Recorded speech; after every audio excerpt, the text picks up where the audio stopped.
Padilla. Yes, sir.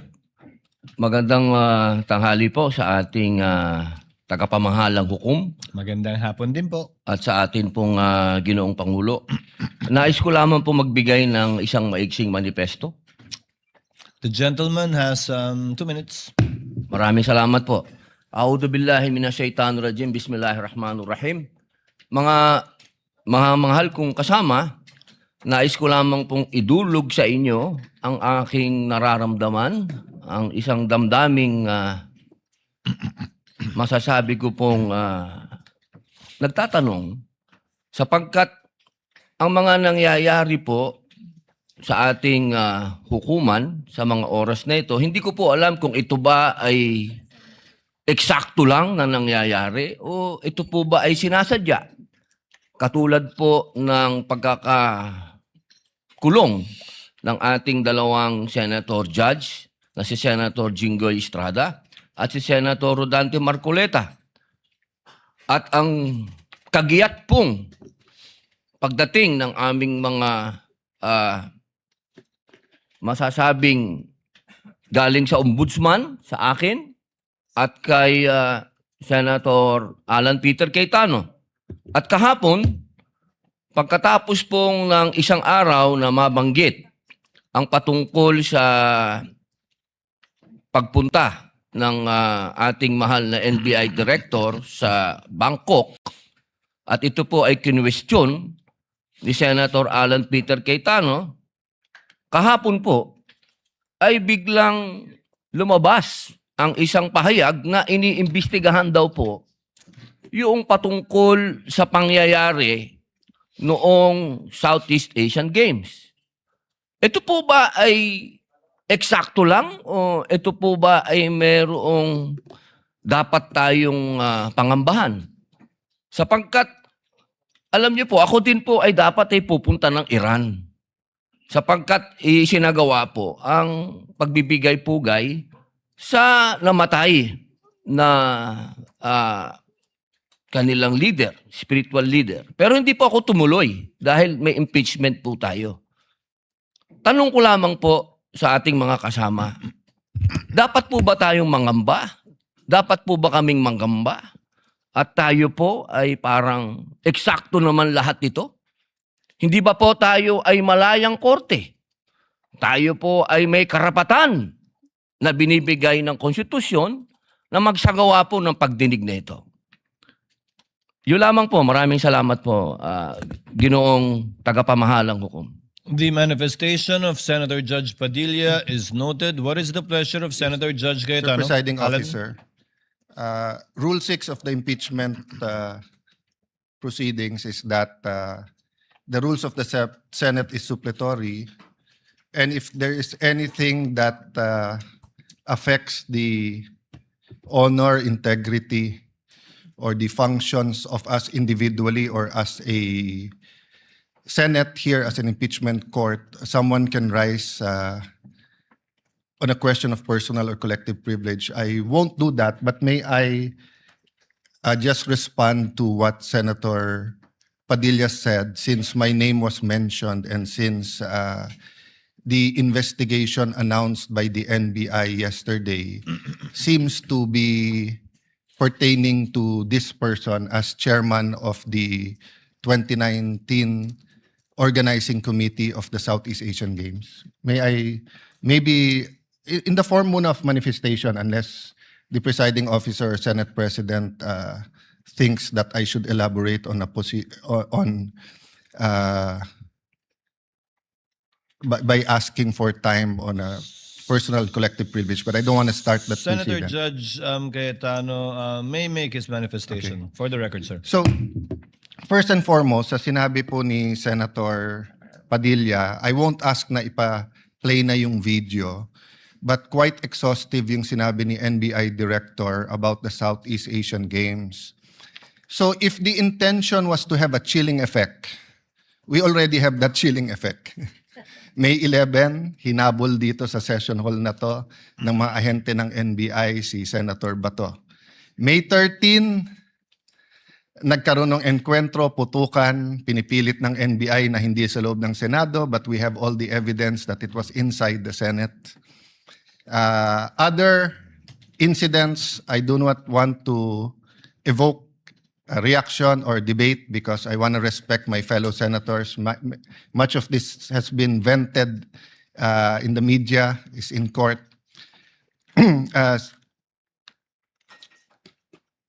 Director Matibag has promised us that he will give us a warrant issued by the ICC, has promised us that he will hold his agents na nanggulpi ng isang OSAA. He will be the one to implement the contempt order and hold them in his office, but wala ditong natupad. So when I mentioned his name, his position the other day that it was bad taste, walang personal yun. I mean, regardless kung sinong, even if it was a secretary, an alter ego of the president who wrote the prosecution team or the defense team to say, pwede bang next week kasi may seminar, I would have said the same thing, di ba? Na, look at the gallery. Kompleto parati dyan from Congressman Ace Barbers to many Congressman Ridon. I won't name all of you, but you're busy people. But you think this is important, so you take time out and you are here. Diba? Of course, the prosecution team, you have to be, you are here. We are here, despite of many, many other important things. Not only investigations, not only the flood control, not only the BIR, not only, we're also talking about the nation being prone to volcanic eruption, to yung bagyo, buti, well, nasalanta pa rin tayo ng bagyong Inday. Ibang Inday ang pinag-uusapan natin dito sa impeachment. But still, we are here. So it was in good faith that I said, as an example, mukha namang masama kapag kayong isang bureau head. NBI director is a very important position, but it is a bureau. So if a bureau head, and tignan yung invitation, nakalagay sa invitation, or your representative, and we resolved it. So, aksidente ba na yesterday, suddenly after I mentioned it, and after during the weekend, many have been talking about na dapat ata hindi 16. So, 21 na lang kami ngayon eh. So, 2/3 of 21 is 7. Pag nabawasan pa kami ng 3, 13 na lang yon. Pero some will argue, mabawasan lang kami ng 1 o 2, baka 13 na rin yun kasi wala naman half person o 3/4 person. So all of these issues are valid. Question, the chilling effect is there, but am I intimidated? Wala na akong choice. Ilalabang ko na to, gagawin ko yun ang dapat kong gawin. Bumaliktad man yung sitwasyon, si President Marcos ang ini-impeach and I felt a certain way, ilalabang ko rin. Chief Justice man ang i-impeach, ilalabang ko rin. But for the record, Mr. President, go ahead and investigate. First of all, that's been investigated many, many times. COA, I'm not sure. I think the Office of the Ombudsman, ang nag-file pa ata, Chief of Staff mo eh. Senator Rob, I'm not sure, but parang may kaso na nun. Senator Drilon quizzed us here.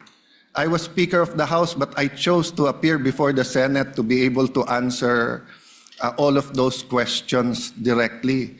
The SEA Games, paulit-ulit yan. Biktima na ng speakership ng 2019 yan. Nahuli namin yung PR na sinabi kikiam, pinakain daw mga Muslim ng baboy, when it was chicken longganisa na pinakain. Pero nasiraan na tayo sa Malaysia, Indonesia.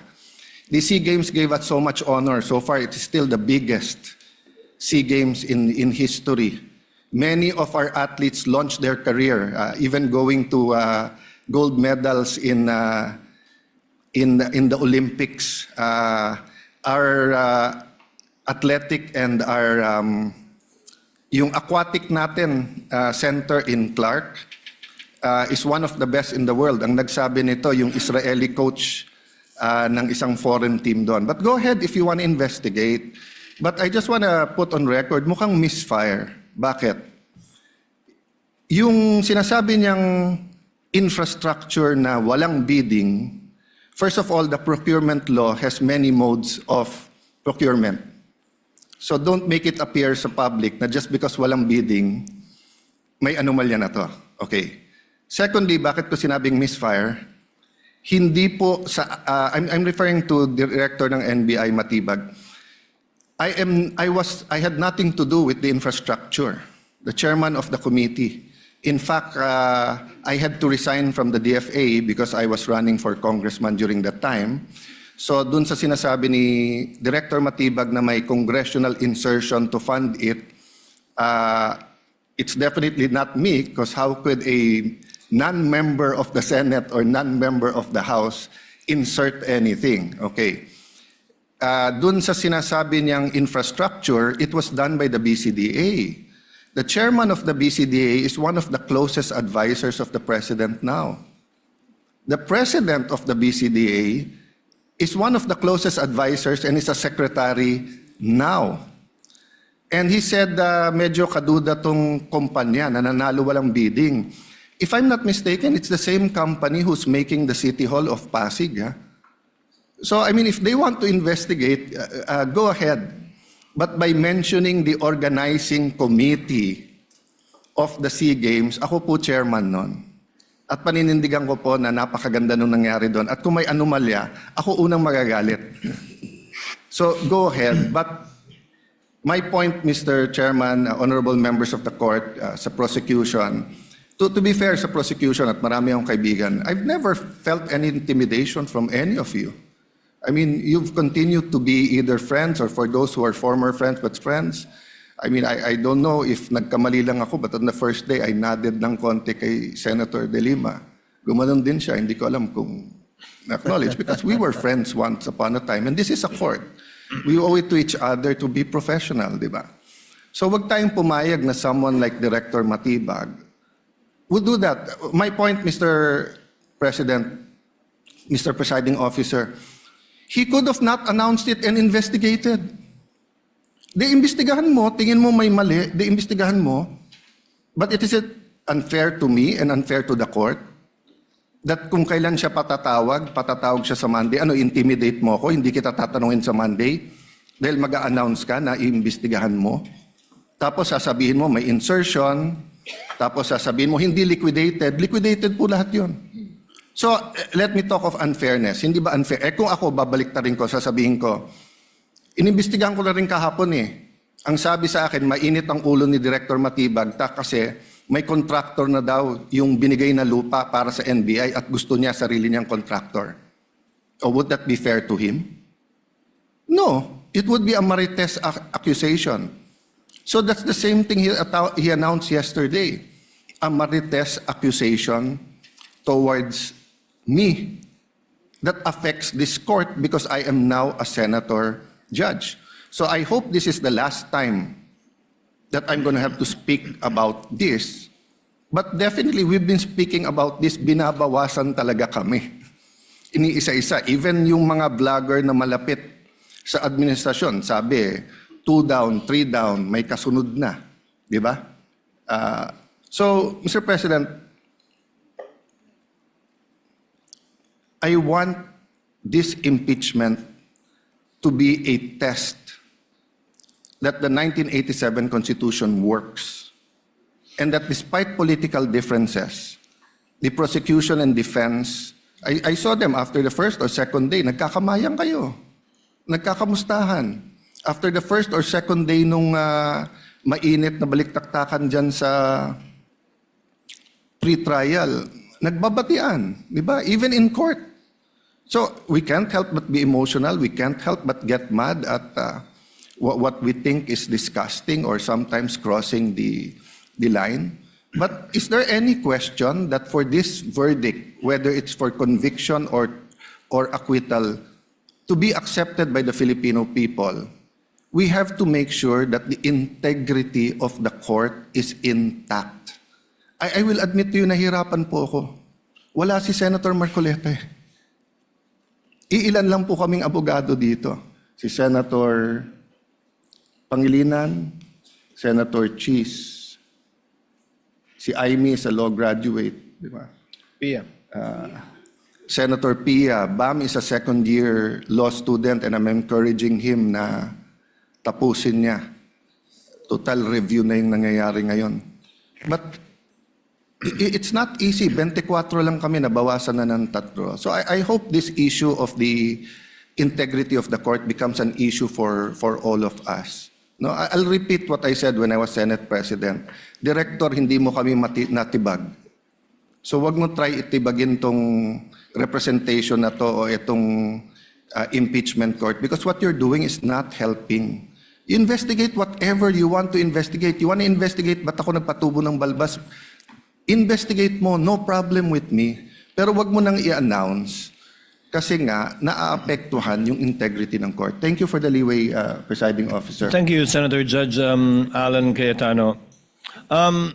Yes, what is the pleasure of Senator Judge Pia Cayetano? Mr. President, Presiding Officer, I assume most of my colleagues, like me, were busy studying the lengthy memorandum filed by each of the parties. For the record, 30-plus pages, more or less double space yung sa prosecution. Kaya by the time I got to the defense, para na ako maduduling kasi mahaba na nga yung 30 pages na double space, napunta pa ako sa single space. Okay lang yun, kasama sa trabaho yun, pero that's how lengthy the documents were. And I slept at 2 a.m. Hindi kasama to sa explanation ko, di ako nagyayabang or anything, it's our job. And I'm a night person, so normal sa akin yun. And then in the morning, tuloy ulit, sent my staff questions, asked for more details, and then we worked together throughout the morning until it was time to come here. So I don't know anything about this statement of Director Matibag. But it bothers me to hear this. I now remember that I saw a message pop up in my phone which hindi ko nga pinansin kasi nga ito yung important issue ko na pag-aralan ko tong memorandum ng mga parties na inabala nga naman nilang very lengthily and exhaustively nila dinidiscuss in a written document. But I recall now na may nag-pop up na message from a coach telling me na gustong paimbestigahan yung SEA Games. And di ko talaga pinansin. And now Alan brings it up and I am bothered. There is no jurisdiction in the world that allows a judge to be pressured and intimidated. And I ask each one of you, my dear colleagues, payag ba tayo sa ganito? Ganito na ba tayo dito ngayon?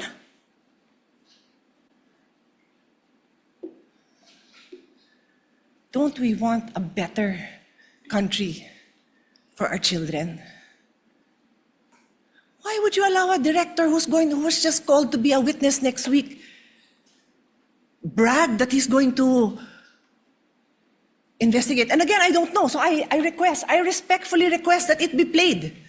Because I want to understand. If I don't have reason to be upset, then thank you, I can focus. I can go back to the business on hand. But right now, I am upset to hear this. And I will stand up for each one of you. I don't care what side you're on. I will stand up for you if somebody tries to intimidate you. So with all due respect, Mr. Presiding Officer, I ask that we play it. I want to see what this witness is doing.